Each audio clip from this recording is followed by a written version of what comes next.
Splendor plus 2006 model, पूरी modify हुई है ये गोरी गिरजा वर्कशॉप पर। मात्र 5544 का बॉडी किट डाला इसके अंदर।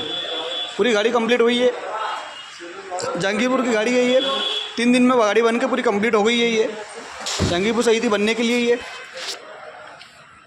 पूरी ओरिजिनल गाड़ी बनी है ये। मात्र 5544 का पूरा बॉडी किट डाला हुआ है इसके अंदर। कस्टमर ने कुछ अलग से काम भी करवाया है इसमें।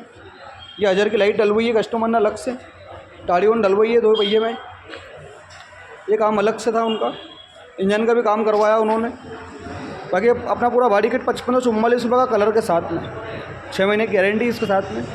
बॉडी किट के अंदर आपको मरघाट, हेडलाइट, मार्क्स, number plate, indicator, grip cover, टंकी, panel, seat cover, cowl, tail light, कांच और चारों इंडिकेटर और पूरी गाड़ी का कलर मिल जाएगा मात्र 5544 रुपये में।